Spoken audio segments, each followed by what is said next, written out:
audio parfait.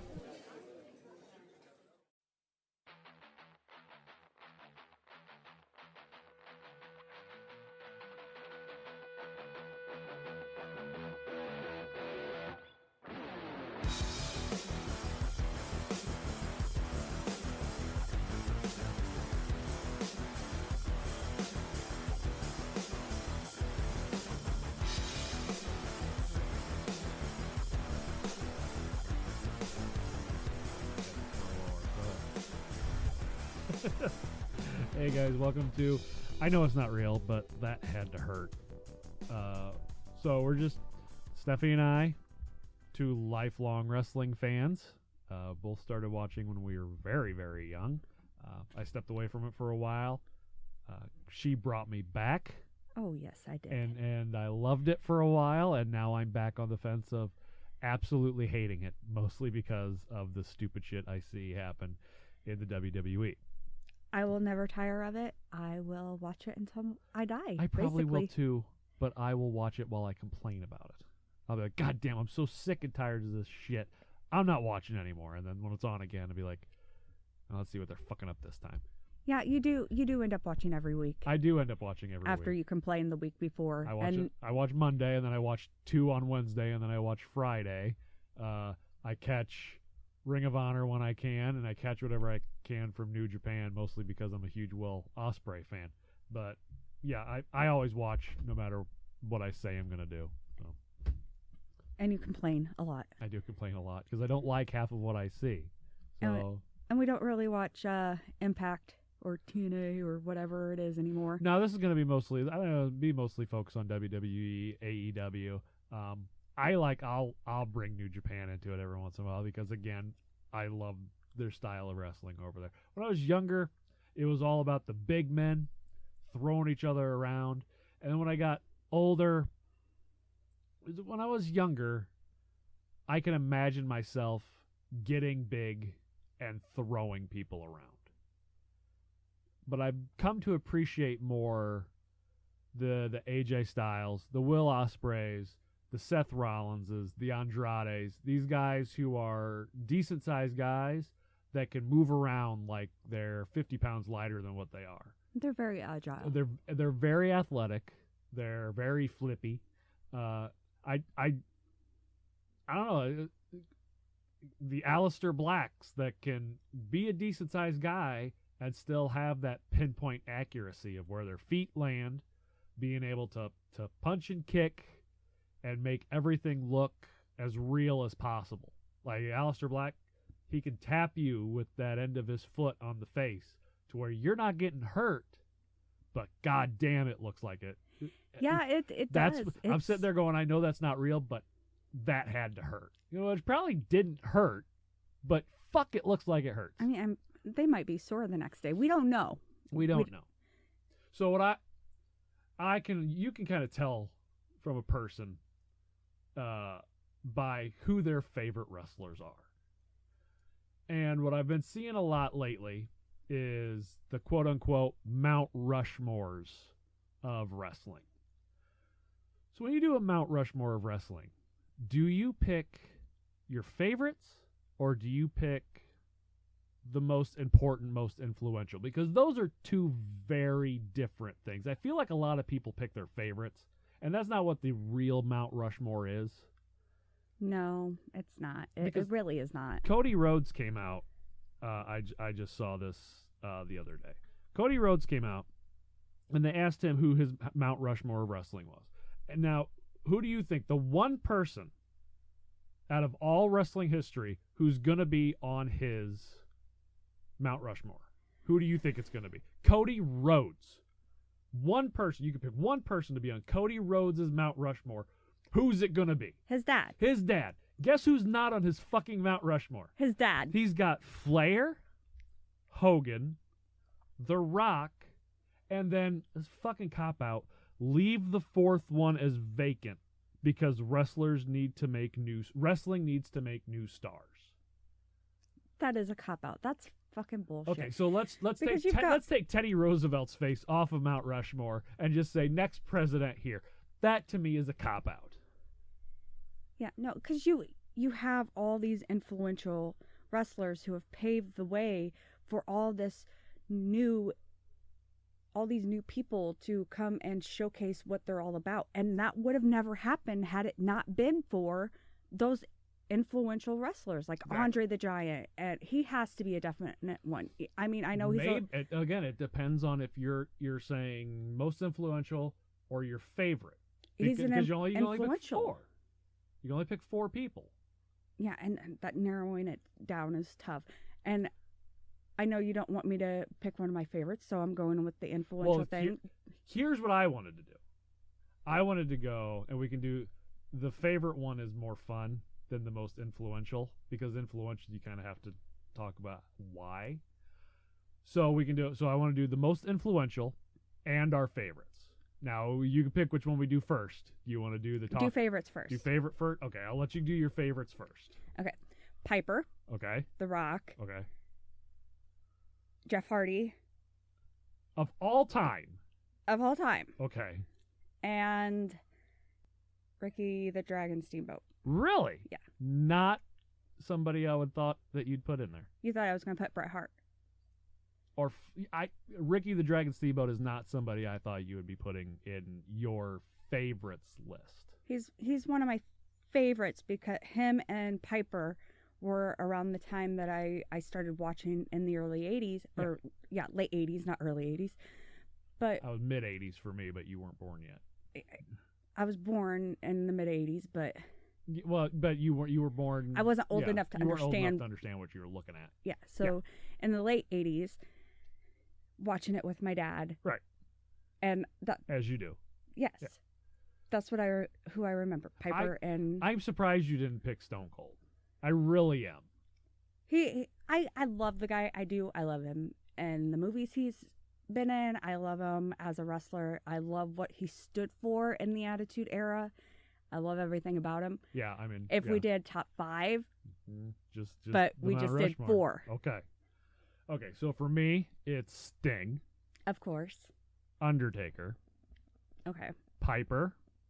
And now I got a twist for you. Oh. Bobby Heenan. Oh, yeah. Yeah, he's not, you don't think of him wrestling-wise, but as a commentator, which is a huge part of wrestling. I mean, you can go see the wrestling events live, and they're great. Except Kane's pyro stinks. Oh, it's so awful smelling. It's loud as fuck. God damn it, it's loud. Going and seeing them live it's fun. It's great being there, but you miss that commentating. You do. And if you have a good commentator, a great commentator, or a bad commentator, it changes it. If you have just a so-so commentator, like what's his ass that's on TV now?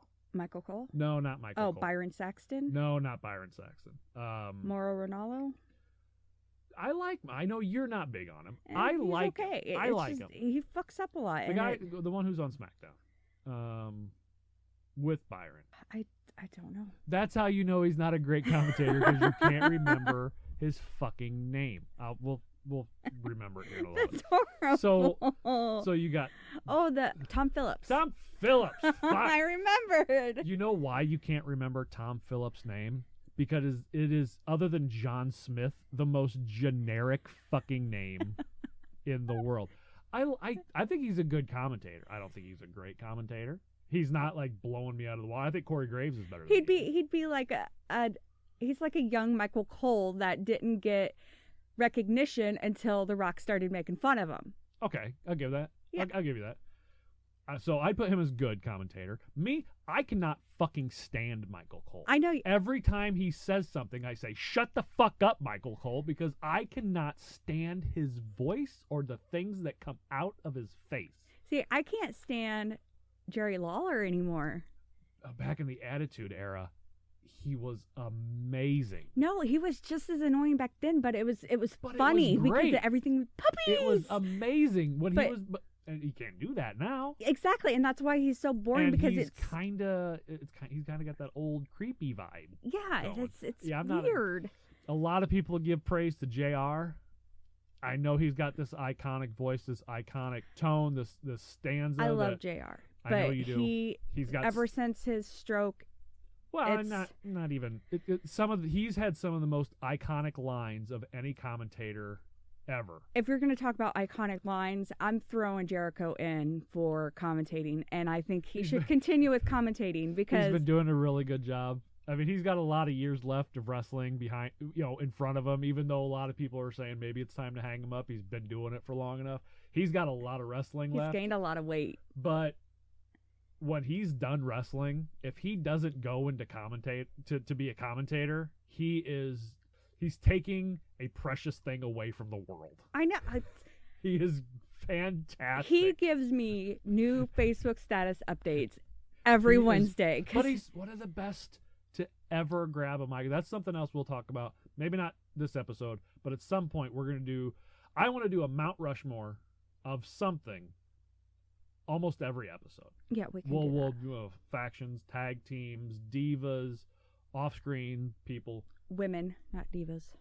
Women, I apologize. And talkers. We will definitely cover that because I think you and I kind of have arguments about who we feel is the best talker because I know you think it's the fucking Rock. It's The Rock. I do not think it's The Rock. Where do you think Jericho got his talking from? Jericho was talking before The Rock was talking because Jericho was doing it in WCW before The Rock was doing it in WWF. And they both got it from Piper and Flair. Well, The Rock got it from his dad. But they learned it from, but everybody, Piper and Flair. But then you can go all the way back to somebody who's going to be in my next Mount Rushmore that we're about to do. So, anyway, the JR has some of the most iconic lines of any commentator ever. From Mankind being thrown off the Hell in the Cell to God knows what. I mean, hundreds of lines that you can pull from at any time. But for me, the most iconic line, and this is because I'm a huge WCW fan. Yes. I grew up watching WCW. I was shattered when they got sold. I was hoping for this big thing, finally Sting versus Undertaker, and it never happened. And I was almost in tears the last episode of Monday Nitro. Sting, Flair, Shane McMahon comes out. You remember. So I was a huge WCW fan. And you had the Rockers, Michael Jannetty and Shawn Michaels. Marty Jannetty. Marty Jannetty and Shawn Michaels. It's like Hall and Oates. Everybody knows Daryl Hall, but you forget Oates. So they're on the, I want to say it's Brutus the Barber Beefcakes. They're in the barber shop. And Shawn Michaels turns on Marty Jannetty. Yes. Super kicks him through Brutus the Barber Beefcake's window. And Bobby Heenan goes, "Did you just see Marty Jannetty try to run away from Shawn Michaels through that window?"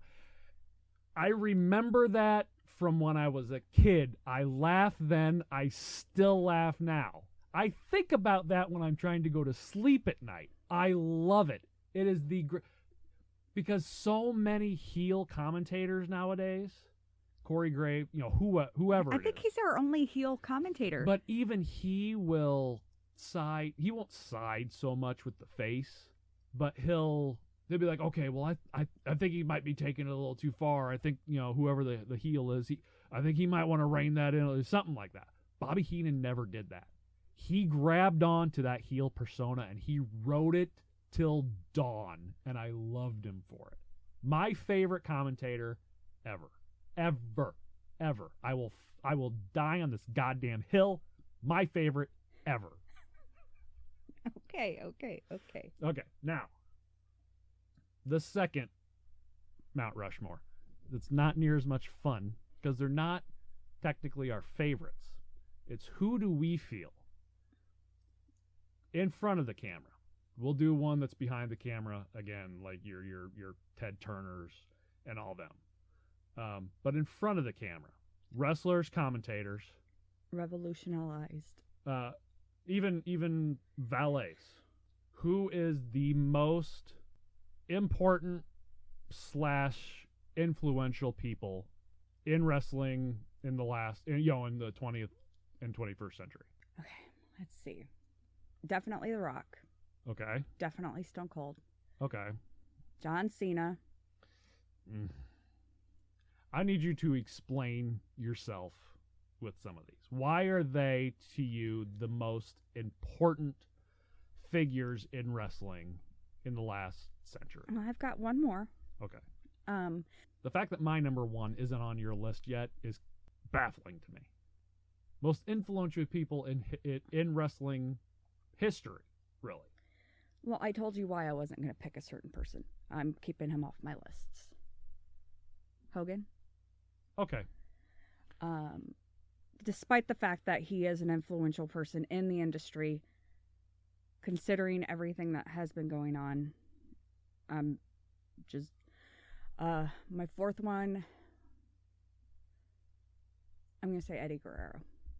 Okay. So you went the full wrestler. Now explain why The Rock and Stone Cold make sense to me, because they had such an iconic feud through the Attitude Era.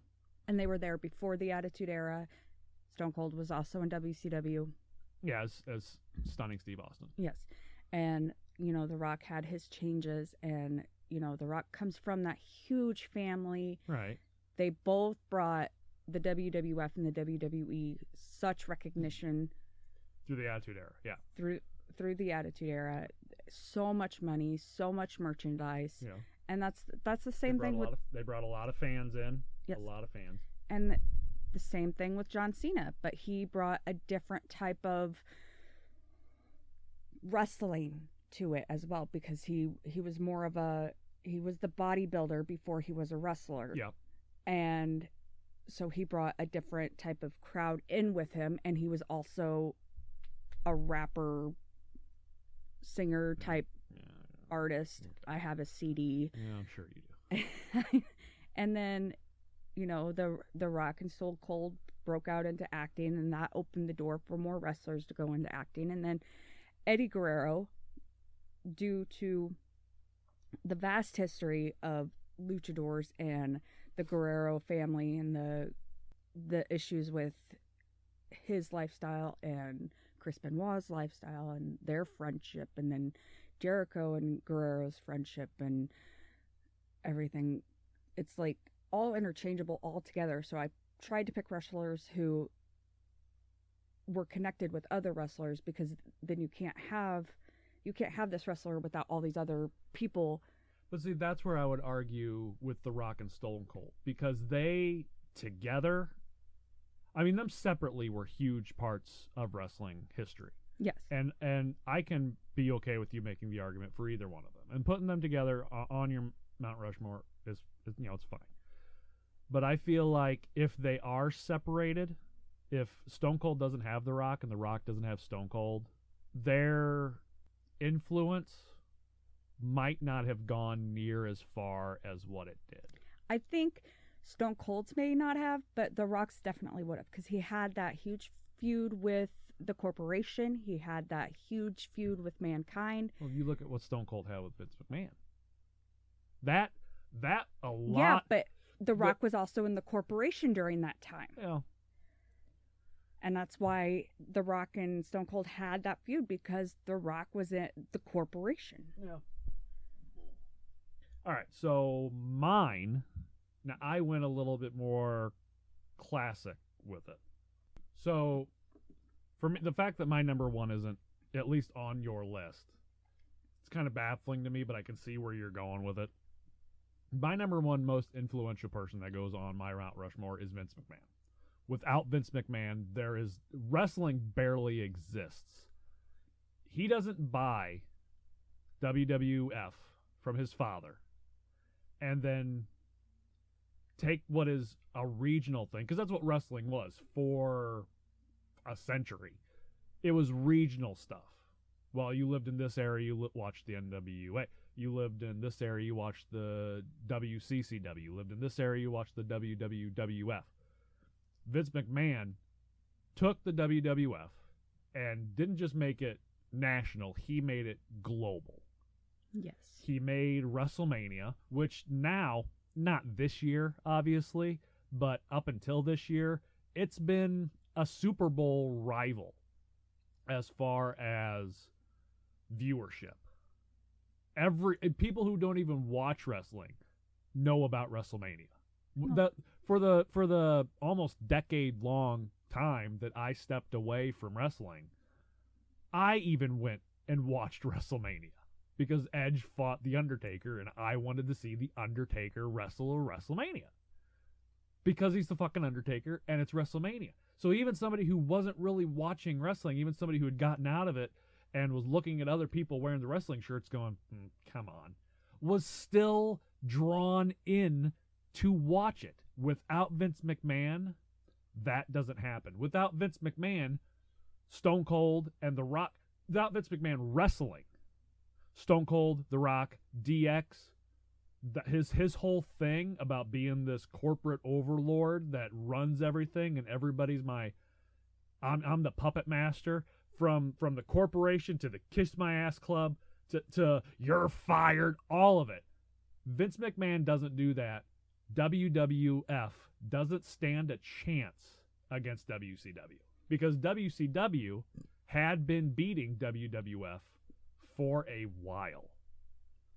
Sadly. The NWO came out, and they did their whole thing with Crow Sting, and they took over. And I was fucking excited about it because I was a WCW fan. They fucked it up when they announced that Mankind was winning the championship because WWF at the time had pre-recorded their shows before they put them on air. So Eric Bischoff knew what was going to happen because he had people on the inside. So he tells Tony Schiavone, who is now one of my favorites, again, commentators, but he tells Tony Schiavone, hey, before we go on air, before we do anything, you let him know. Oh, if you're watching the other wrestling program, just let you know that Mankind, Mick Foley wins the championship. Worst thing they ever did, because everybody turned off WCW. I almost did it to watch Mick Foley finally win the championship. Everybody turned it off. They said they watched their ratings plummet because of that. And then they just stayed bad. So Vince McMahon and that whole thing, he turned all that around from his running the company and from his wrestling. So he's my number one. Okay. My number two, Gorgeous George. I know it's kind of a weird one, but he was... You got people like Ric Flair and Chris Jericho and all these other guys that like to come out and they're bigger than life, they're flamboyant, they're in your face. None of that happens without Gorgeous George. He started all of that. He was the first wrestler really introduced to America that had this... I mean, he came out to the fucking Graduation song, Pomp and Circumstance. He fucking came out to that song. He's like the original Nature Boy. Okay. He changed wrestling forever by doing that. Third, I know you don't like it because of the shit that has come out but Hulk Hogan. I know, but I'm not basing it on who he is as a person, which is obviously shit. I'm basing it off what he has done for the industry, which you cannot dispute the shit he has done. I agree. I agree with you. Without Vince McMahon, WrestleMania never exists. Without Hulk Hogan, WrestleMania never matters. Because him, Piper, Andre the Giant, Mr. T, Paul Orndorff, for those first couple WrestleManias, that's all that mattered. Yeah, Vince McMahon put all the money into it. He put all the ideas behind it, pushing everything to make it big, bringing the celebrities, Mr. T coming in and wrestling and all that. But Hulk Hogan really, he sucked little kids. Without Hulk Hogan, there's no Edge or Christian. How many other wrestlers would not wrestle today if they had not watched Hulk Hogan wrestle? Right. I wasn't one of them. I wasn't one of them sitting back going, oh, I want to be like Hulk Hogan. I wanted to be like fucking Sting and Piper. I had spiky blonde hair. I painted my face every once in a while. And Piper, arguably one of the best talkers in the history of the industry. He smashes Jimmy Snuka with that fucking coconut. I lost my shit. I thought it was fucking hilarious. Yeah. Because even from a young age, we were taught. My parents' watched wrestling. My great grandma used to watch wrestling. She was old by the time Gorgeous George started wrestling, and my mom told me that she used to love Gorgeous George. He was her favorite. She loved it. I come from a long line of heel lovers. I do. So I didn't want to be a Hulk Hogan guy. But I'm not far close enough to the mic. I didn't want to be a Hulk Hogan guy. But a lot of people who grew up that our age grew up Hulk Hogan kids. Yeah. Take your vitamins. Say your prayers. Eat your veggies. I didn't like Hulk Hogan, and even I tried ripping my shirts off when I was a kid. If I got a shirt that was too small or too old, even I tried to do it. It's harder than it looks if you don't cut that seam off the top at the hem. It's fucking hard. And he didn't always cut the seam. No, well, he had the 24-inch fucking pythons. Well, yeah, I know. He's the Hulkster, you know? Everybody like, oh, it's easy to rip off because he cuts the back of his shirt. But he's not ripping the back of his shirt. He's ripping the front of his shirt. But he cuts the seams off. Okay, well. Not always.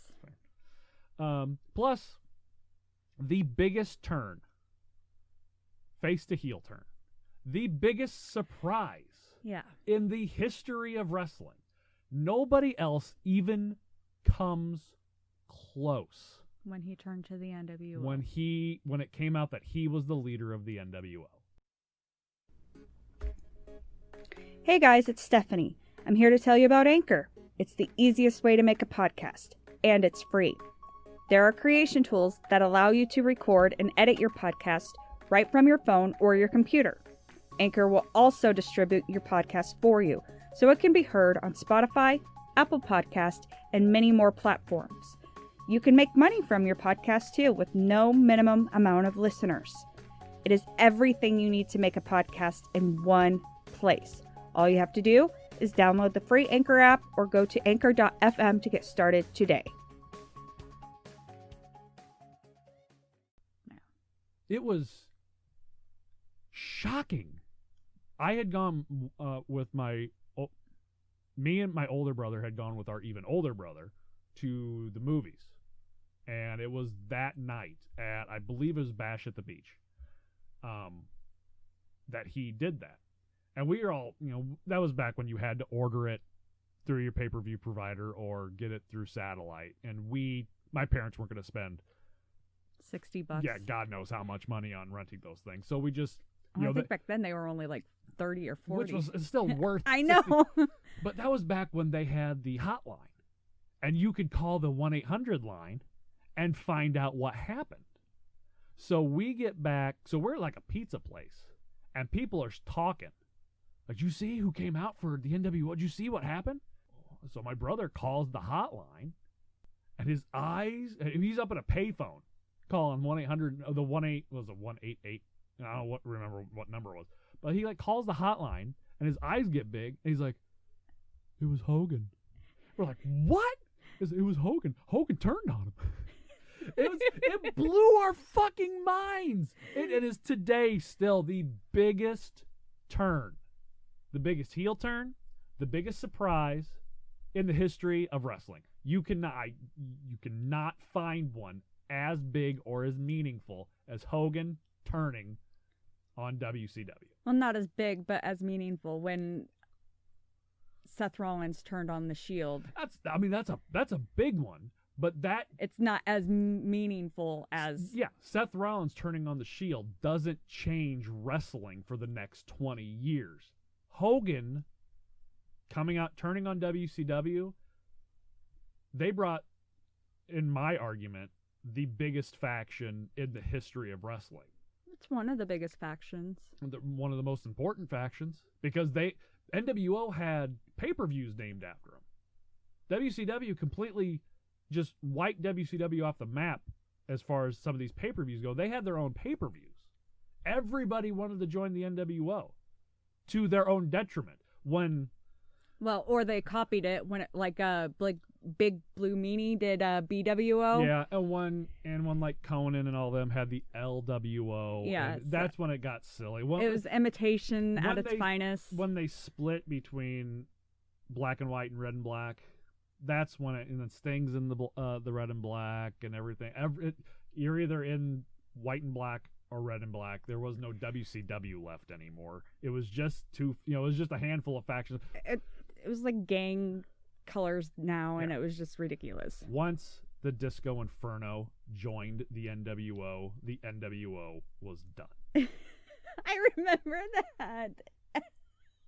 Like, because when people would turn and join the NWO, it was a big thing. Scott Steiner turning on Rick Steiner, one of my favorite tag team as a kid. Had their fucking poster with their Michigan shit on and everything. Loved the Steiner brothers. Scott Steiner turns on Rick Steiner. It's a huge fucking thing. Every time somebody turned to go to the NWO against the WCW, it was a big thing. And then it's just Disco Inferno is wearing fucking white, and who gives a shit about Disco? Well, he's a good technical wrestler, but nobody fucking cares. You know who's a good technical wrestler? Zack Ryder. Does anybody give a shit about Zack Ryder right now? Woo, woo, woo. Yeah, one of the best. He's a great technical wrestler, but nobody gives a shit about him. I mean, look at all the great technical wrestlers that just got furloughed or fired. Oh, yeah, we will talk about that, but I got to get my fourth one. For me, it's a split. I know we can't go 5. I got to pick one. So I'm going to need help. Because it's between Dusty and Lou Thez. Because Dusty had some amazing ideas as far as promotions and like naming pay-per-views, and then just generally helping people in the industry. Half of WWE's roster. Yeah, I don't think got NXT would have trained by Dusty. NXT would not exist without Dusty Rhodes. Yeah, Triple not H, even close. He was so AEW smart.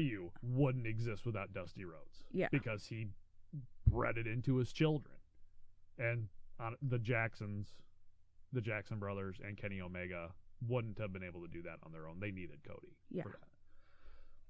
But Lou Thez is, moves-wise, one of the most important people ever in wrestling because he created a lot of the German suplex, the Thez press that everybody does. You run from one end to the other, jump up on the person, land on. Stone Cold Steve Austin made half of his moves from what Lou Thez did. I mean, a handful of others. I mean, if it wasn't for Lou Thez, people would still be doing, arm drags and headlocks. And I don't necessarily think that's true. He, in a time when wrestling was just a series of holds, he made it into a series of moves and then punches and kicks. Before that, it was headlock and flip you over, and arm lock and flip you over. Yeah, I know, but you were saying today it wouldn't be like that. I don't think today it would be like that if he hadn't come around. I think those moves would still be created because it was a rapidly changing, because you have the luchadors from Mexico and you have the Greek Roman wrestling and but hey, without the German suplex, no Brock Lesnar. Fucking A, thank God. I hate Brock Lesnar. Eddie Guerrero made his money off those fucking rolling German suplexes. The Three Amigos. Yes. So I think I'm gonna give it to Dusty, just on the fact that he's so influential to wrestlers personally more than in general. Like Lou Thez came up with all this stuff, so in general, everybody used some of his moves. People probably could have come up with other moves. Eventually, they would have done the same thing he did, maybe. So I think I'm going to give it to Dusty just because of how influential he was to the people. Right. I mean, because you look at all these people from NXT, and after his death, everyone went out and said, I would not be here if it wasn't for Dusty. I would not be here if it wasn't for Dusty. Yeah. And you got to give I mean, you got to give it to the son of a plumber, the simple son of a plumber. So, all right, well, Who was forced to dance around in polka dots. forced to dance around in polka dots because of Vince McMahon. So, all right, what else we got? Who do you think is the SmackDown hacker? The SmackDown hacker. First off, I want to go on by saying I don't really give a shit who the SmackDown hacker is, because whoever it is, they're probably going to end up ruining it. The longer it takes for us to find out, I feel the better. I love the long burns, or the slow burns. The Firefly Funhouse is my favorite thing in the past I was 10 about years. to bring that up because it's been weekly, episodic. Up until the Goldberg thing, and he's probably going to lose at Money in the Bank because it's him and not The Fiend. And they don't want to take the belt off Strowman until Reigns gets there. Until, whatever. This has been my favorite thing in a decade as far as wrestling goes. It's the fact that they did the slow burn. Yes. That kept you watching, I believe. Yeah. Oh, definitely. Because I was ready to quit. I was seriously ready to just stop. And then two things happened. Aleister Black started wrestling. Yes. Which I cannot express the love I have for that man. I really do. That's your man crush, and I'm okay with it. Because he's not afraid. Because that black mask just persona that he has, it's not a gimmick. That's who he really is. He really, those tattoos are real. He believes everything that he's putting out there. And I, as a person who has a secular view of all that shit, it's refreshing to me. And it's somebody that I can look to, even though I'm much older than he is. It's somebody I can look to. Plus, if you've ever seen any of his stuff when he was younger, he just puts on really good matches. He's just really good. If he just came out there and that was just it, and he sucked, that'd be different. But he's really good. He is really good. He's fun to watch. He is. I really enjoyed watching him when he was teamed with Ricochet when he first came over to the main roster. I preferred him down in NXT because I feel like they're going to fuck him up on the main roster. They've been doing pretty good so far. Yeah, so far. I mean, he shouldn't have lost to Eric Rowan. He lost to AJ Styles, not Eric Rowan. Oh, okay. He beat Eric Rowan.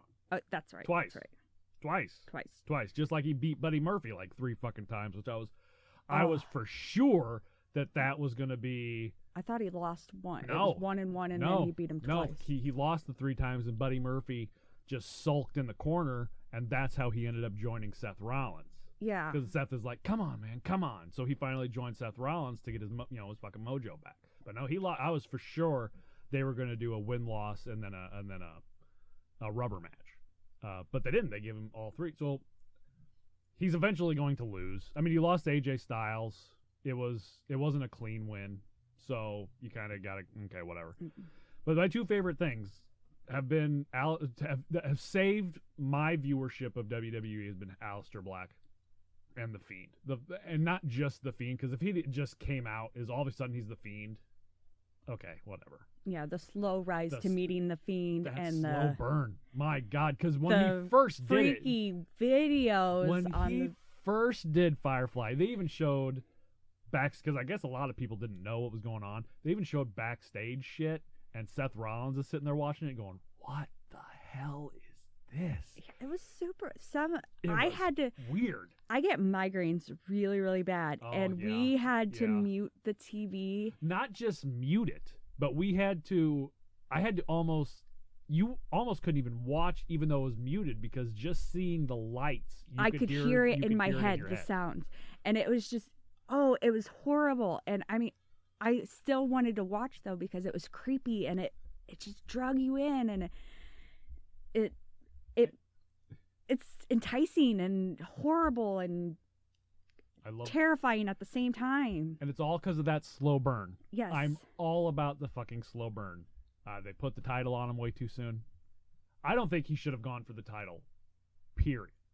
Just keep going around terrorizing people. I was super happy when they put it on him because he was my guy. I wanted him to be champion. But I also knew, well, eventually this all has to come crumbling down. He needed to just be for at least a year, I think. He just needed to be, for everybody who they wanted to do a heel turn on, because that's how they did it at first. If you followed everybody that he faced, Finn Balor, who went from doing the demon shtick, which we both loved. Oh, I love Demon Balor. But he stopped doing Finn Balor, and he went back to his Prince persona from New Japan, being the bad guy. Yeah. And he took on The Miz. The Miz was a good guy. The Miz was the one standing there telling Daniel Bryan, to watch out for the Fiend. The Fiend was gonna take him down, and that he was trying to help him. That he was getting his nose where it didn't belong. So the Fiend, well, Bray Wyatt, not even the Fiend terrorized him, but then he fought Bray Wyatt, and then the Miz does the turn. He goes back to how he was before. Douchey real world dumbass. Yeah, everybody that Seth Rollins. Oh God. The face of the company. The burn it down. Everybody loves Seth Rollins. Gets his belt taken from him, and what's he do? He reverts back to his old ways of, I am the best. And even further back than being the heel Seth Rollins, he almost goes back all the way to the whole Tyler Black. So I just felt like anybody that they wanted to give a revamp to, or anybody who had a really good gimmick going on, and then they took it away from him instead of something stupid, and they wanted to go back to that, he was the perfect person to do it, because it was you take on the Fiend and you become your real self. Yeah. That's what I was getting out of it. And I couldn't wait for him to take on just a bunch of other people so they can go back to doing shit that they were doing before. But then they fucking put the title on him. That was the worst thing that they could do. Yeah, because then he had to face Goldberg, and he lost the title to Goldberg, and then he had to face Cena, and the WrestleMania with Cena was fucking ridiculous. I loved that match so much. It was weird. That match so much. It was better. They brought back every fucking Cena. And they even went NWO. Yeah, which was weird. It had nothing to do with either one of them. But Cena called him Husky Harris. Yes, he did. Which was fucking amazing.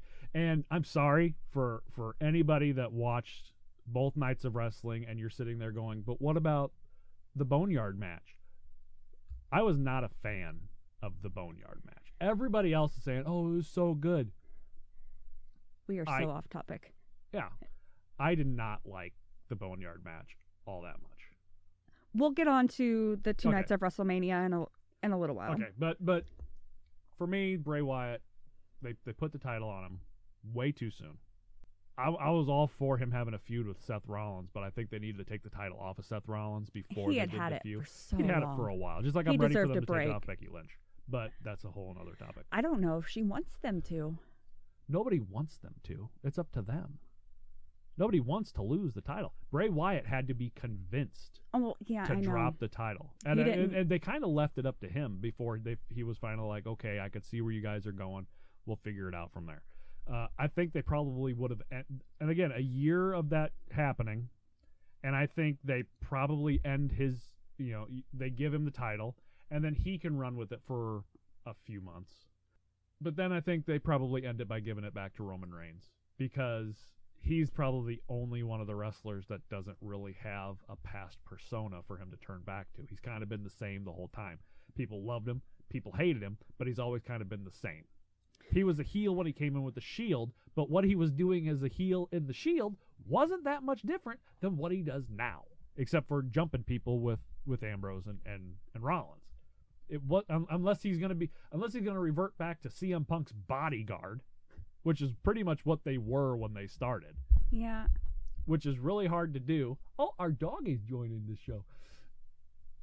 But anyway, that's my, whatever. Okay. Well, most people are assuming it's either Ali or that's what the fucking topic was. The fucking Gable. Jesus Christ. Yeah, you went off on a tangent. I took a left-hand turn and went with it. I apologize. No, it's okay. Anyway. I agree that I'm not ready to know who it is. No, slow burn. Slow burn. Most people are assuming it's either Ollie or Gable. I think from the shadow, it's too skinny to be Gable. Yeah. I'm hoping it's neither one of them. Yeah. But the fact that we haven't seen either one of them in a long time, it could possibly be one of them. We haven't seen a lot of people in a long time. Fuck, it could be Christian for all we know. Well, then again, a lot of people were laid off and furloughed. A lot of people were furloughed. And fired. Yeah. Just found out about Cain Velasquez, which isn't really a huge hit. I mean... AAA was going to try to work with them. They wanted him to work both, and now I think he's probably just going back to AAA, which is probably best for him. Yeah, I mean, I think it was just a small contract anyway, just to help out. Yeah, I don't think it was going to be anything super long. Like a quick, but with Rey Mysterio. I would rather it's Ali, honestly. I have nothing against Shorty G. I mean, Chad Gable's an amazing wrestler, and I loved his thing that he did with Jason Jordan. I love the American Alphas. They ruined that when they did the whole Jason Jordan Kurt Angle thing. Oh God, yeah. So I think if they would have kept those two together, they really could have been something. They didn't give them near enough time to really develop that on the main roster. NXT they did. NXT, they were fucking phenomenal. They didn't give them near much time on the main roster to really develop everything. Well, no, because they brought Kurt Angle back, and then Kurt's my daddy bullshit. Well, that was because was Gable injured when Jason Jordan was doing that, and no, because they just split them up. They just put them on different brands. Oh, Gable was still around. Angle had that whole thing come out to where he had had an affair with a black woman or something like that, and they wanted to. Vince McMahon's a fucking sick freak, and he wanted to do something with it. Of course he did. But anyway, if it's Chad Gable, I'm fine with it. I'd rather it was Ali, but I don't really care either way. But see, I don't think it's Gable because of the figure of the shadow guy. I know he's wearing a hoodie, but he looks rather slim. Yeah. And Gable's built. Yeah.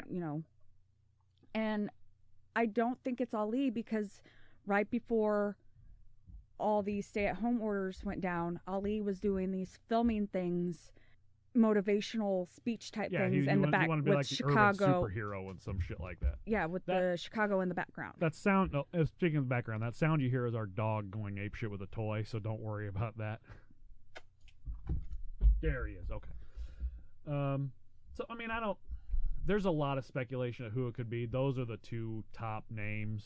I mean, they had the whole Shorty G thing going on for a little bit right before all this shit. Yeah, with King Corbin. And nobody cared. I mean, I like the fact that he embraced the issue with being bullied, and he didn't have much of a choice. It was that's Vince McMahon behind him going, "This is some good shit." That's all he fucking I know, but to an outsider, okay. Okay. I'm looking at it as if I'm still a child watching it, and I'm looking at it. Okay, this short guy is facing a big guy, and he's being bullied, and he's getting called names, and he's taking that name, and he's accepting it, and it's driving that bully insane. It's kind of like the whole Marco Stunt, Brody Lee thing on AEW right now, which we didn't get to see that yet. We're kind of recording it while it's playing, so we'll get to watch everything afterwards. I'm sure I'm sure Brody demolished. Lee probably threw him through the ceiling. But which I'm so happy to see Brody Lee wrestling again.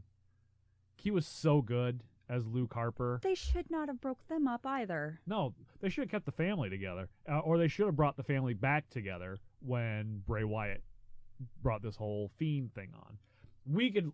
I could literally talk for 3 or 4 episodes about all the things they fucked up with Bray Wyatt and all the ways they're going to fuck up things with Bray Wyatt and how perfect the Fiend persona is. But I'm not going to do that because you won't like it near as much as I will. So, all right. I'm sure I would. I love wrestling. I know. Way more than you do. Here's something I want to... How do you feel about the tag team division right now? In both AEW and WWE. Okay, I'll start with AEW first. I think they need more tag teams. Yeah. Because they're very limited. It's been the same tag teams over and over. And that was one thing we were promised in the very beginning. They wouldn't have duplicate matches. And I understand. Yeah. Right now, I'm giving them a little leeway because of the issues at hand. Yeah. but they were still duplicating matches before the coronavirus and shit hit. Yeah, I mean, they were doing their best, I think, for a while of not having the same. But they don't have a big roster. Well, they're brand new. It's hard to have a big roster, especially when the guy who's running the thing wastes all his money on all these other big contracts. You could have brought so many more people in. Yeah, with you less didn't money. have to spend that much money on certain people, and then now you've got all these people who are getting laid off and fired from WWE, and you have no money. Yeah, who knows how many of them you're going to pick up? Because I was wanting so bad for Marty Scurll to come over to AEW and fulfill the Elite with the villain, and that didn't happen because Ring of Honor was able to throw so much money at him, and AEW just didn't have it. Because look at how many people just got furloughed that AEW could pick up.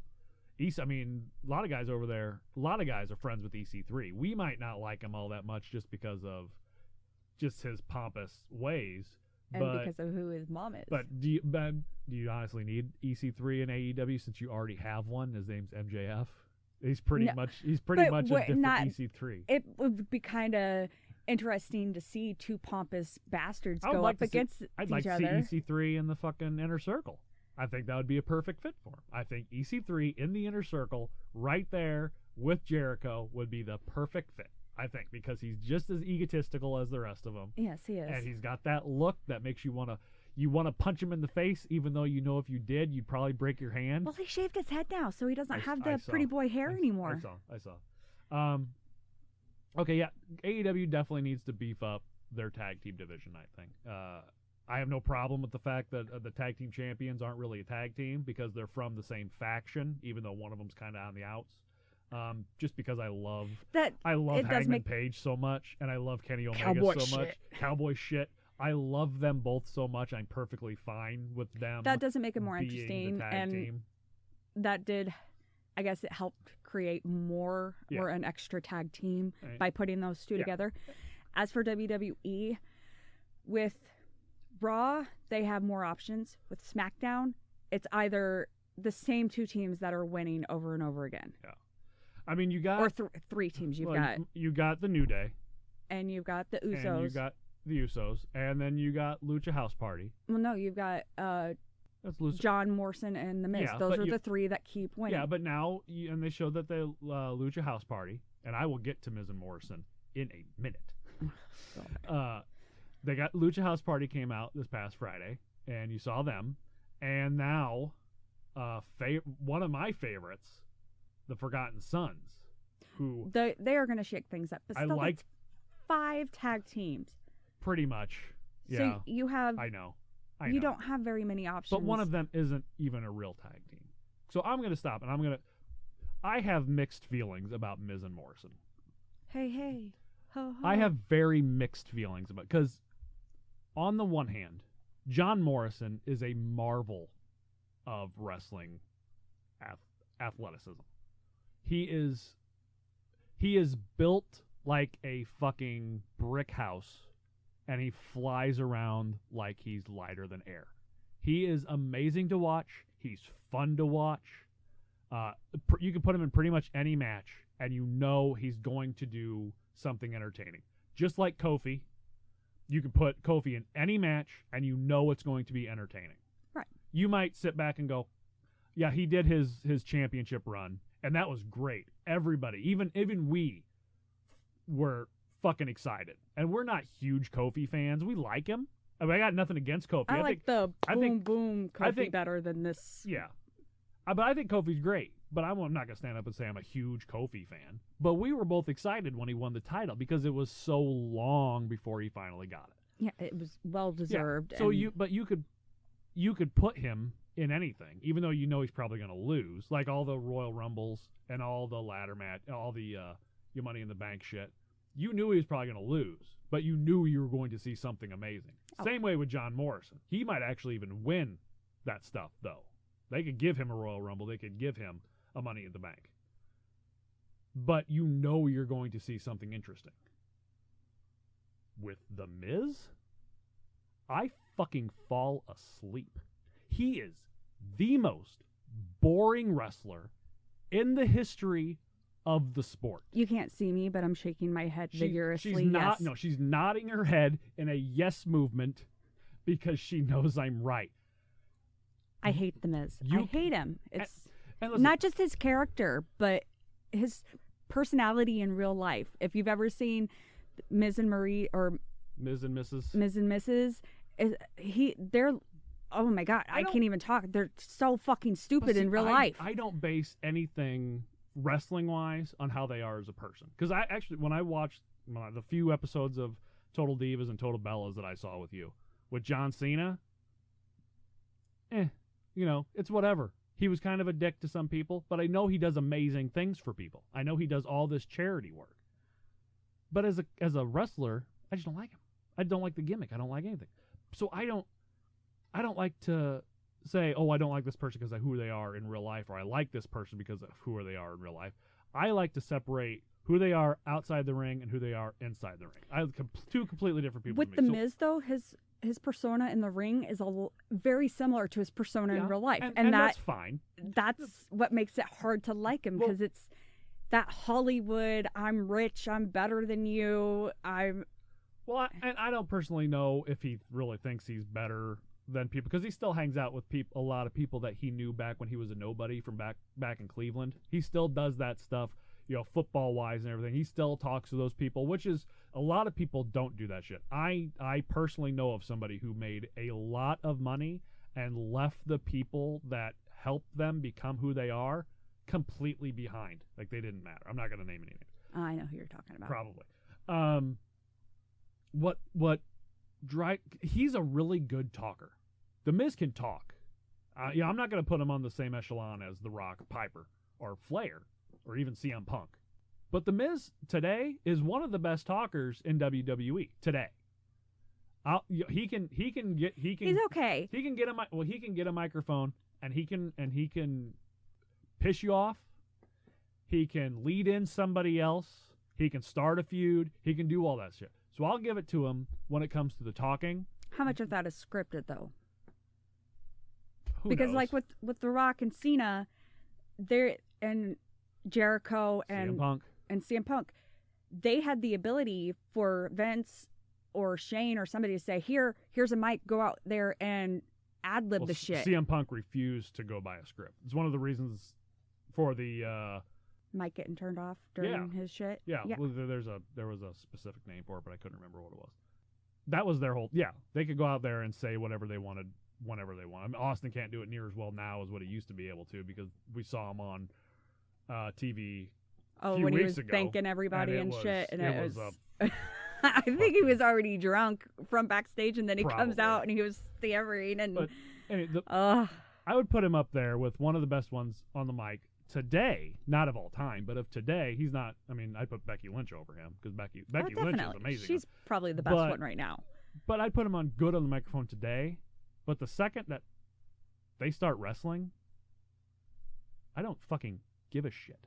You can look at any superstar, possibly in history of the WWE, that had a run that was at least 5 years. At least a 5-year run of being on screen most of the time. I'm not talking about just The Rocks. I'm talking about the Hurricane. Those types that, oh yeah, we know who they are. You don't really follow them all that much. You liked them, but they had a decent run. You could pick almost any of those and pick at least one match where they put on a great match, or they did something that was great in the match. You can pick pretty much anybody. The difference between all those other wrestlers, like the Hurricane, or fucking El Torito, or There's a holy shit. Okay. Any of those people, they had a wrestling background. Shane Helms, Hurricane, he wrestled in WCW. Okay, but that John Cena didn't have. I mean, he did. He had amateur wrestling. He had amateur wrestling, but it's not like it was something he was born into. We're not talking like Charlotte Flair, who's got all this, all No, of it but around you look at The him. Miz, he went from being on The Real World to going to another reality TV show But this is the thing. just for the money, and he ended up getting a contract. Well, he always wanted to be. When he was on The Real World, he was talking about how all he ever wanted to do was be a wrestler. Yeah, I remember watching. But see, this is the thing. I'm fine with that. I'm fine with fans becoming wrestlers. What I was But saying, he doesn't know how to do it. what I was saying is that you can point at any superstar who's had a decent tenure, like 5 years or so, and you can go back and you can find at least one match that sticks out. Yeah, with the Hurricane, his but feud with Rock. I can't think of any matches for The Miz that stick out, at least that stick out because of him. They just stick out because he happened to be in them. Yeah, like him and the Daniel Bryan thing. It looked great because of Daniel Bryan. Yeah. The only thing that ever pops in my head was, I don't remember what pay-per-view it was, but it was a 3-man match. It was a 3-way, and Curtis Axel pinned him while he had another wrestler in the figure 4. Literally, the only significant part of a match I can remember about The Miz was when he lost to somebody else. Because he had somebody else in the figure 4 and couldn't get out of it to kick out. That is it. He has nothing special to me. Now, okay. He's been Intercontinental Champion many times. Yes. Which is whatever. It's the mid-card belt. And he was the world champion once for a short amount of time.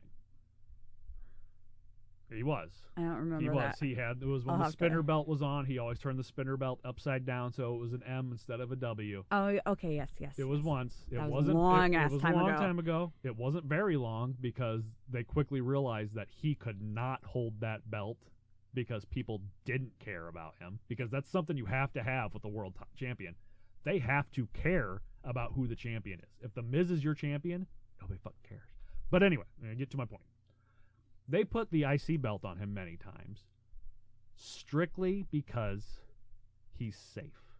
He's never been hurt. He's never had a significant injury. Bumps and bruises, yeah, sure. But he's never had to go through surgery, had major tears, anything like that.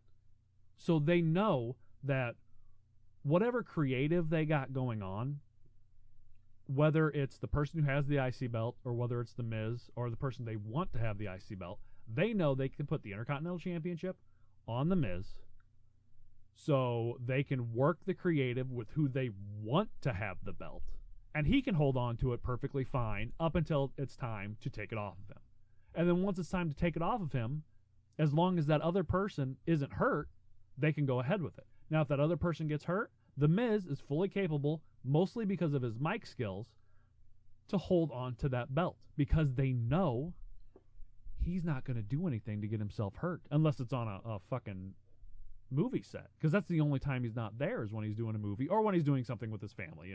Your family comes, But what it comes down to for me, and that's fine if that's how you want to be. If you just want to be the safe guy who gets the belt to be a placeholder for people who put their bodies on the line, if that's what you want to do, that's fine. But the way I put it is, you can either have a shorter, more successful, which success is, he's made a lot of money because of the WWE. But you can have a shorter but much more memorable career, or you can have a longer, mediocre one. And to me, his career, he's made more money. He probably makes more money in 1 year than I will see in 10 years. He has made more money in his life than I will ever make in mine. I'm sure of it. And that's fine. I don't care. Good for him. He's been able to find something to do to make himself and his family a lot of money, get himself a lot of recognition, and that's fine. I don't know. It's just he doesn't do anything that I'm going to want to watch. Right. And he's boring. There are wrestlers. Every wrestler steals moves from other wrestlers. You have to. Yeah. Yeah, the whole Lou Thez thing we just got done. He invented half the moves, so you got to take half his moves. Right, but they either rename them, revamp them, recreate them into something new. Right. Except for The Miz, who has literally taken his whole repertoire from everybody else. Flair and Daniel Bryan. That's who he imitates in the ring. Yeah. I mean, and that's... It's whatever. I'm just saying, again, I'm not going to sit here and hate on The Miz as a person or hate on The Miz as a businessman because he's been able to make so much money. And he has a beautiful family. And he has this wonderful life. He's got a TV show. He's in a bunch of movies. And that's great. I'm happy for him. I'm just saying, as a wrestler, I could never watch another Miz match again and not lose a wink of sleep over it. Honestly, I don't care about his wrestling at all. I don't see him ever going into the Hall of Fame. Oh, I think he will, just for the fact that he's going to be there until he's 90. Because when you never take any big bumps... Oh, well, he came off the top of a fucking thing with Shane McMahon. Yeah, into like 19 stacks of boxes. When Shane McMahon was younger, he jumped off the top of the Titantron into a fucking table. And then he jumped off the fucking Hell in a Cell onto a fucking table. Yeah, it had an airbag underneath it, but still. The Miz jumped off a fucking platform onto to a bunch of boxes. People crash cars into boxes because they're so fucking soft. So, no, I'm not getting all fucking super excited because he took a bump on some fucking cardboard boxes. I mean, look at all that.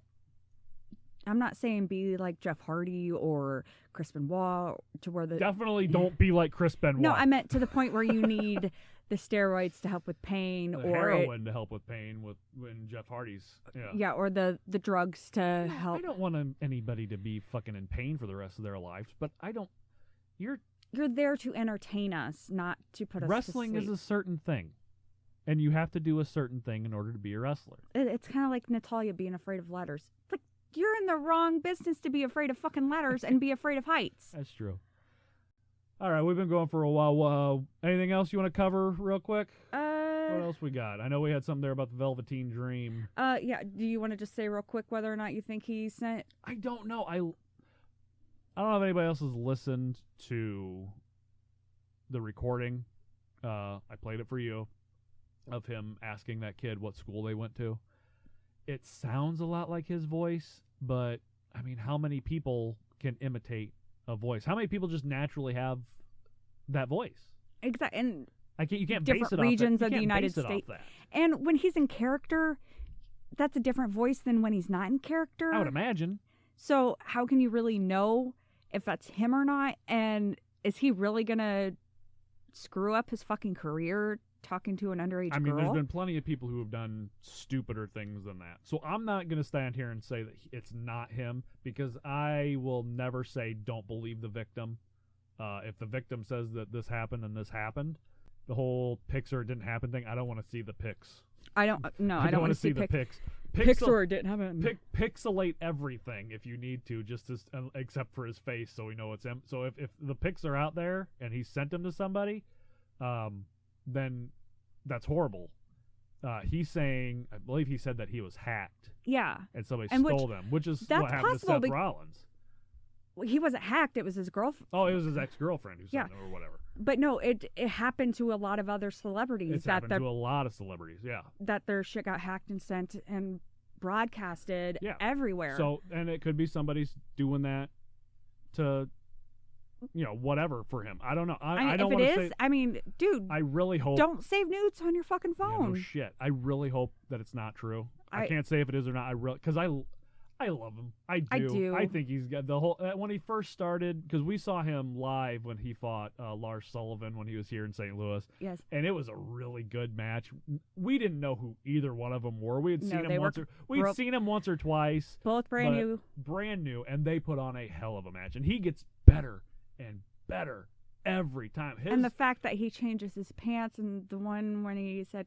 Call me up, Vince. I'm ready. And when he had Roderick Strong's family on there, Maria Shafir, and the whole feud between him and Aleister Black was so good. It was. They played it well. They wrestled. Their matches were phenomenal. He's a great wrestler. I think he could be huge. The whole Prince I'm undertone just hoping so. It's refreshing. I'm just hoping so much that this stuff isn't true, because if it is, it's the end of him. Oh, definitely. 20 years ago, this could have happened and you could have got away with it. You can't now. It won't happen. 20 years ago, they would have pushed it under the rug because it happened with other people. Stuff like that got pushed under the rug. So now just don't do it again, and nobody will believe her. Today, you can't get away with that, and you shouldn't be. Look, you shouldn't be able to get away with that. I don't want people thinking, oh well, he's saying that it's no, a shame. It should be, with technology the way it is today. It should be an easy enough fix. They should be able to trace who sent her that picture. It should already be found by now. Well, I just want to make sure people aren't thinking that I'm saying, oh well, it should be like 20 years ago when you get away. I don't think you should be able to get away with it. If it's true, it's a horrible fucking thing. Nobody should be doing this. I just hope that it's not true, because I love him as a wrestler. I don't want to see his career go up in flames because of something very stupid.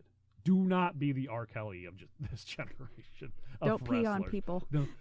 How could you put out a video about me peeing on people? How could you put out a video about you peeing on people?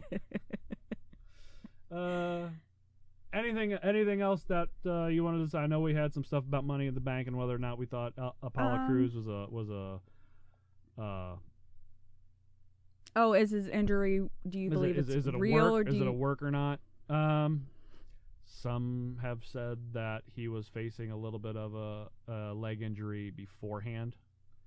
I saw something on, I think it was Cage Side, where they were debating on whether or not it's real or who could replace him. I don't know. He played it pretty well. I told you, when he landed on his knee after doing that moonsault, his face made a face I didn't think he could fake or act. Yeah, a lot of times they try to protect him from that though. If he tells the ref under his breath, like, "Hey, I think I hurt my knee," the ref's gonna be like, "Okay, well, try to stay away from his knee so it doesn't hurt up, really, really hurt it." And Andrade went pretty hard at his knee for a little bit. Yeah, but Andrade even had a face of concern for us. They are actors. You got to remember, they are. Yeah, but we've seen them break character before, it looked like Andrade broke character because it's. I saw a compelling argument that maybe they pull him out of it, and then that Sunday he just shows up with some crutches and he goes up to the top of the corporate building and tries for it anyway. That they pull him out, but he puts himself back in. I've also seen that some people think that maybe Brock Lesnar will show up and try to take it. Oh, again, fuck Brock like Lesnar. he did before. Some people say Undertaker. I don't see that happening. No, Undertaker's a WrestleMania only wrestler. Yes, some people say Edge. I don't see that happening either. As much as I would love it, I think the time of having Edge as a world champion or a universal champion is probably done. Because I don't want another part-timer as a champion. No, I don't. I think Brock Lesnar was the perfect part-timer champion. Not the perfect champion. I would rather the champion be there. But as far as a part-timer, because it's almost like a video game where you got to beat all these other minor bosses before you get to the main boss, but you only get to the main boss every like 4 or 5 levels. So you only see Brock Lesnar every 4 or 5 pay-per-views because he's the main boss and he's the one you got to work up to. And then he's just this big imposing guy you get to, and in a few moves he beats you, and then it's boom, boom, boom, boom. You got to go back to start. So I didn't mind that. I mean, I knew you hated it, and you thought it was annoying. I didn't really mind it. I was happy to see him lose to Drew McIntyre. I like Drew McIntyre. I do too. I was happy to see him lose to Drew McIntyre. And we haven't seen him since, and I'm hoping that's the end of his contract. I heard through the grapevine, that he is taking time off because he doesn't want to be out with all this shit going around. He is, Minnesota. I think Minnesota kind of got hit because they're up there. They have very low numbers. So I think he wants to just stay in and just take some time with his family during all this bullshit. We will see him again at some point, but it hopefully probably won't be for a while, I wouldn't think. Well, he can go stay in Suplex City for a long time. Okay, we didn't get to half as much as what we thought we were going Well, no, to. but we have enough for another episode. Yeah, was there anything else that you really wanted to talk about today that has been nagging on you? Quickly want to say who your favorite AEW wrestler is? Oh, God. You go ahead. Orange Cassidy. Orange Cassidy. Even though he's barely a wrestler. He's hilarious. By not saying anything, he's hilarious. Yes. He's more of a when he sticks his hands in his pockets and he just gently kicks and rolls and flies out with his hands in his pockets wearing his glasses. He's hilarious. I don't see what that has to do with it. But if it's not Orange Cassidy, then it's Shawn Spears, because I loved Ty Dillinger in NXT. You did love Ty Dillinger, and we both love Shawn Spears. He is great. He is fun to watch. He's very fun. I love his new music. Yes, I do love too. that new music. And I like it better than the Perfect 10 music. I like the Perfect 10 persona. Yes. But does it seem to you like in WWE he looked a lot smaller than what he does now? I don't know if he's put on that much weight or if it's just the way the cameras are to make the regular size, the big guys look smaller than the giant guys. If it's just because he was going up against people like Undertaker and Kane, he was standing next to people who were twice his size. Well, that's the thing, the difference between AEW and WWE. AEW doesn't have a lot of big guys. I mean, and he's one of the biggest guys there. They have some big guys, but not as many. And you have Jake Hager, Brody Lee, Wardlow, Lance Archer, who is a giant. Those are your big guys. Those are pretty much your big guys. Yeah, I don't know. I think he looks huge, and I love him in AEW. I think he hasn't gotten pushed near as much in AEW as what I would like.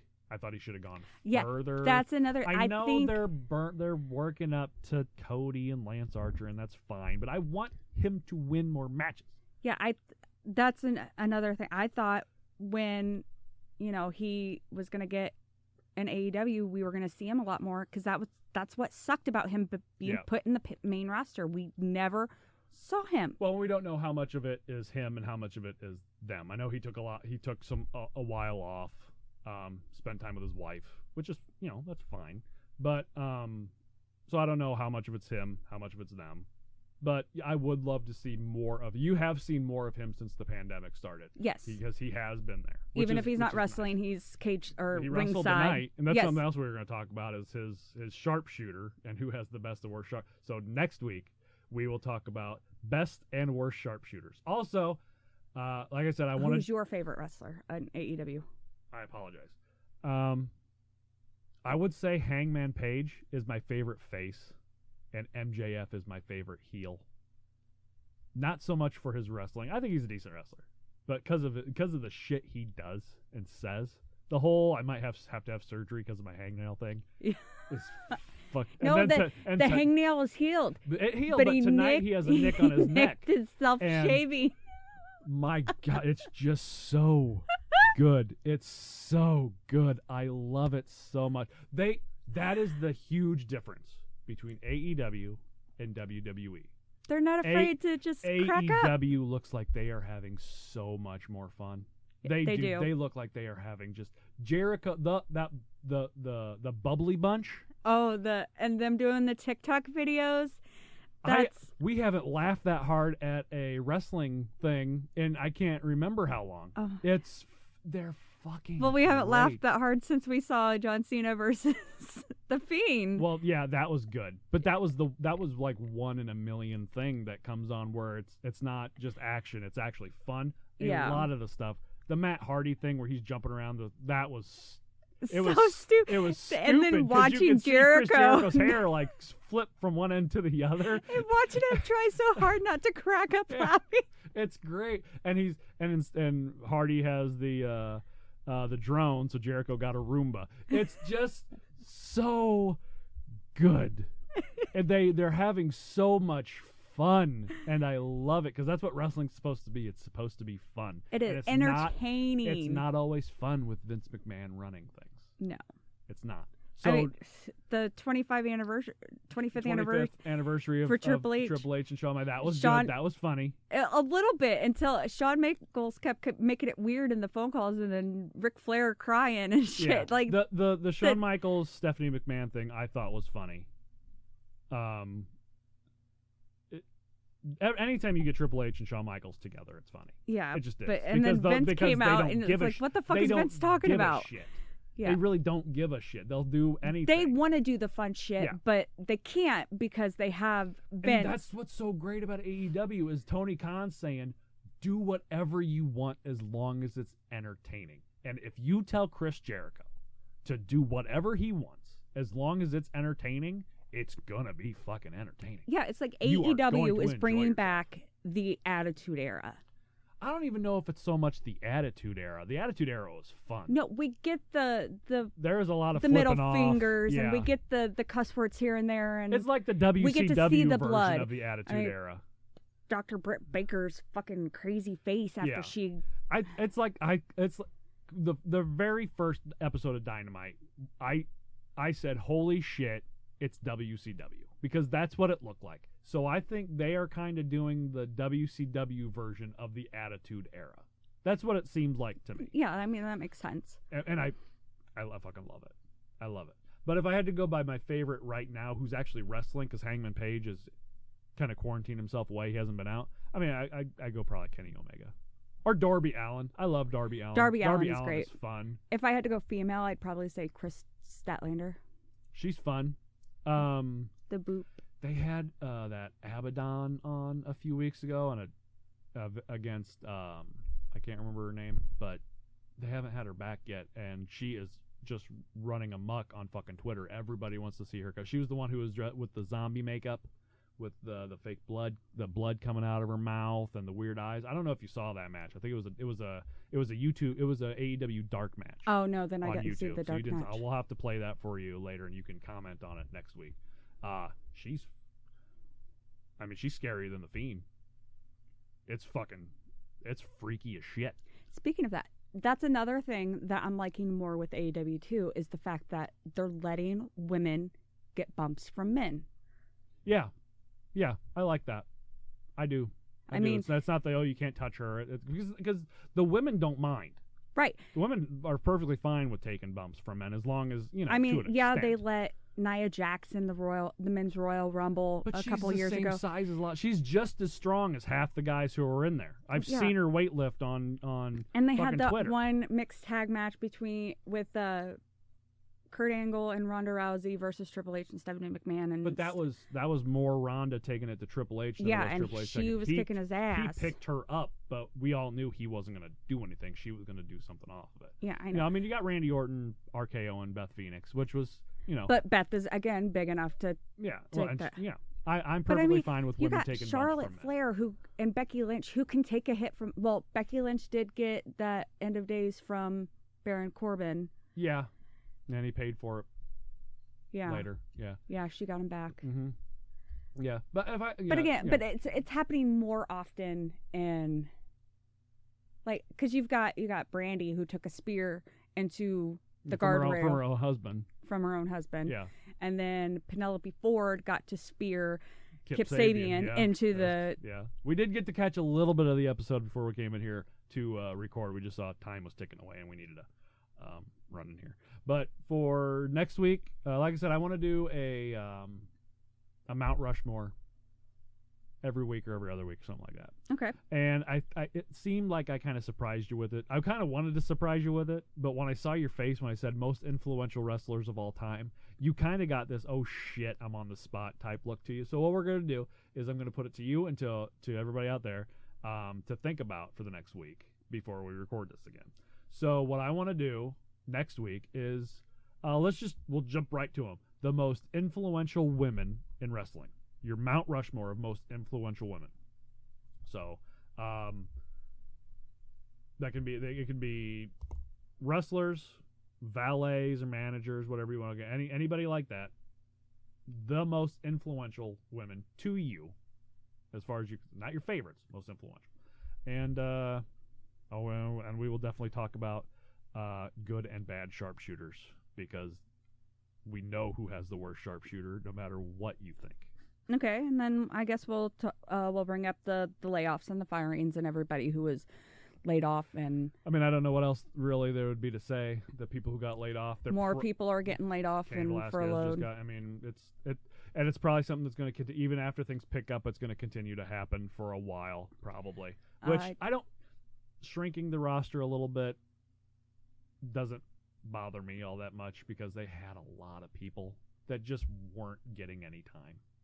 Yeah, I mean, it did suck that they weren't getting any TV time, but I mean, that's again something we can talk about next time and dive more into what's new with AEW and how's that going along with WWE and the differences and everything, and then kind of ask some weird questions like who from AEW would work better in WWE and vice versa, and the people who would work best for WWE have already been there and let go. Well, no, like I think with like certain gimmicks would be pushed further in WWE when I'm thinking of that question, and which gimmicks in WWE could work better in AEW. Okay, well when I think of people who would work good in AEW or in WWE, the thing I get hung up on is Vince McMahon isn't big on letting people who made it big other places come into his house and make it big there. Yeah, I mean, AJ Styles is kind of the exception, but most people that come from other... You've got Finn Balor, who was huge in Japan. But he got huge in NXT and then got brought up. Yeah, I guess Adam Cole, big in other places, huge in NXT. Who knows what will happen if he ever gets put on the main roster? He won. That's why Sting wasn't allowed to win at WrestleMania against Triple H. He didn't want WCW's guy going over his guy because that's Triple H's his guy. He doesn't want their guy over his guy. That's why he lost. Yeah. Well, then I guess we could talk about more about Money in the Bank. That's coming up. That's coming up a couple weeks. Pros and cons of both wrestling factions being open during this pandemic. Yeah. I think it's nice that some of the people that you don't normally see are getting seen. The Zelina Vega's whole thing with Andrade, Angel Garza, Austin Theory. Those guys, I mean, Austin Theory and Angel Garza didn't get that much TV time before. Austin Theory just now came. Yeah, he got bumped up to the main roster rather quickly. They needed people who were willing to come in, and they're getting a lot of TV time. And it's great to see people that you don't normally see. I like that. Yeah. I like it. And then, we'll talk about Rob Gronkowski gonna defend the 24/7 championship, 48/7, 24 hours nights. The 7-Eleven 48-hour European cruiserweight title. During live football games, like whatever. Just make it the R-Truth title and let him have it. For fuck's sake, he's the only one who does it anything good with it. I know. He made that entertaining as fuck too, and now we never see the 24/7 championship. No, R-Truth's at home doing dances with his kids and enjoying life. Yes. I am happy for him. Me too. I am. That put a smile on my face. If I was a dancing person, I'd be doing dances at home too. But instead, I'm talking to a bunch of people on my computer. And we talk to our animals and our kids too. Yeah. Well, the animals more than the kids. They listen better. Not really. All right. But, well, I mean, we have a lot of topics to cover. And more shit will come up between now and then. We still have NXT to watch and SmackDown, and then next week's Raw between now and then, and I'm sure they'll do something to piss me off that I'll go off on more of a tangent on. Or we'll see a cool move that's, we know that's not real, but it had to hurt. Yeah, we'll see a cool move. And remember, when you see something that looks like it hurt, you can say, I know it's not real, but that had to hurt. I just want to add a disclaimer in here that, don't let your children listen to this unless you're prepared to sit them down and explain to them that wrestling is real. No. But no, let me finish, fucker. Wrestling is real, but some of the stuff they do is premeditated, pre-choreographed, or known beforehand, or picked up on the fly between the two wrestlers while they're doing it. The moves are real. The athleticism is real. You motherfucker. I am going to respond with wrestling is not real. If you say But wrestling is fake, I'm shut going to that- climb no, over this table and no, beat the fuck out of Let you. me finish. Wrestling isn't real, but wrestling isn't fake. There is a big difference between something being not real and being fake.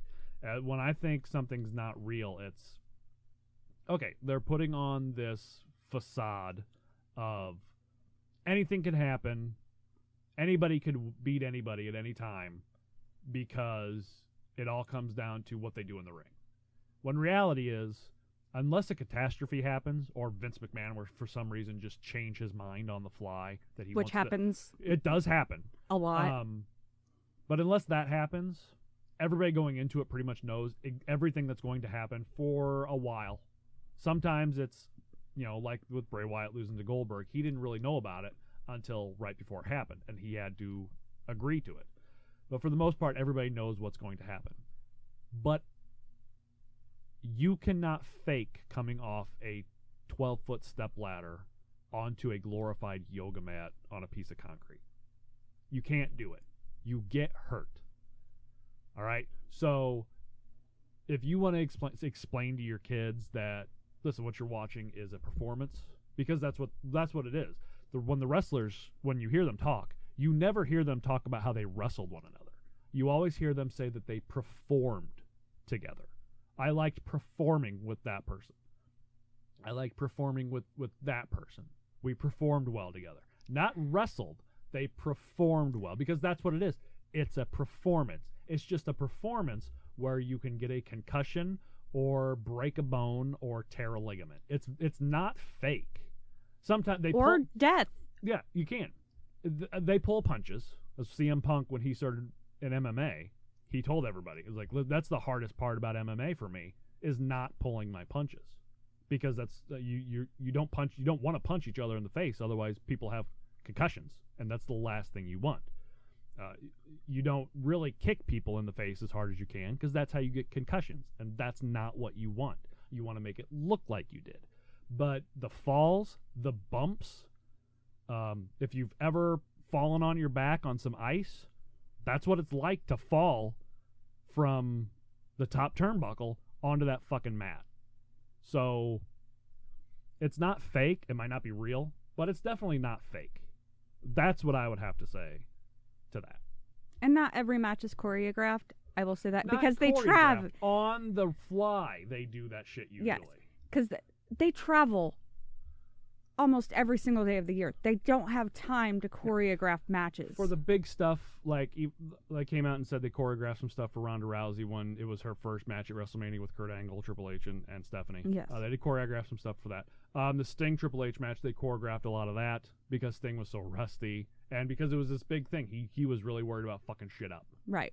So some of them, they have time. Yes, they choreograph. The big matches. The WrestleManias, the SummerSlams, some of the Royal Rumble stuff. Yeah, some of that is, they might not, you say choreograph it, like go through each move, but a lot of times they'll talk it out long before they go out there. The majority of the stuff that you see is happening on the fly. You can look up tons of YouTube videos where they have the audio enhanced, where you can hear the people talking to each other. Like, you okay? Hey, we're going to do this. Hey, take this head. Hey, I'm going to do this, and then you do that. So, but they've performed together for so long, they kind of know who's going to do what. That's why you see a lot of the same matches, because they put on good matches because they know each other so well. Right, exactly. But like I said, it's definitely not real, but it's definitely not fake. But again, I say it almost every time I watch, at some point, I know it's not real, but that had to hurt. Yes. And with that, we will leave you until next week. Take care of each other, wash your fucking hands, and stay inside until you're told you don't have to anymore. Don't breathe on me. All right. See you guys. Bye. Bye. Anyway, I was going to say again. The Miz drives me fucking crazy, and I'm going to go on for the 10 hours.